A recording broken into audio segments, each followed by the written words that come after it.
एक बार सम्राट अकबर के राज्य में एक किसान रहता था। वह बूढ़ा था और काफी गरीब था, लेकिन उसने अपनी जमीन पर हर रोज कड़ी मेहनत की।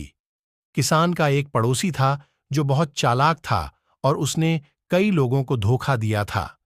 किसान ने अपने पड़ोसी से एक कुआं खरीदा और उसे सारे पैसे दे दिए, लेकिन पड़ोसी ने अधिक से अधिक पैसे की मांग की।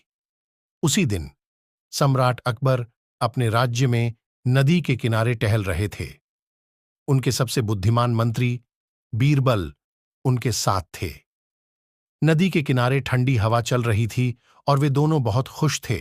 बीरबल अपनी दिलचस्प कहानियों के साथ सम्राट अकबर का मनोरंजन कर रहे थे। तभी एक किसान और उसका पड़ोसी उनके पास शिकायत लेकर आए।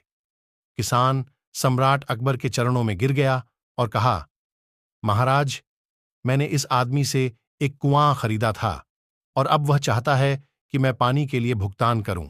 यह सही है, महाराज, पड़ोसी ने कहा। मैंने उसे कुआं बेचा था, उसके अंदर का पानी नहीं।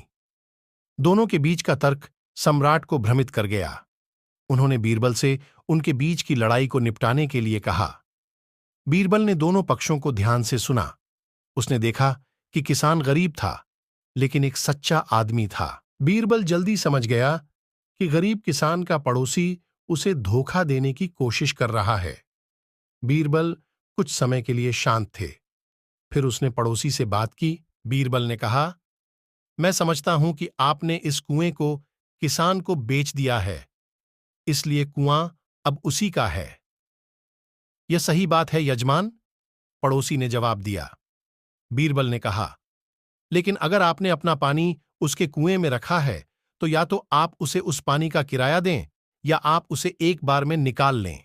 पड़ोसी को एहसास हुआ कि वह अब किसान को बेवकूफ नहीं बना सकता। उसने अपना सिर शर्म से झुका दिया और वहां से चला गया। किसान ने समस्या को इतनी आसानी से हल करने के लिए बीरबल को धन्यवाद दिया।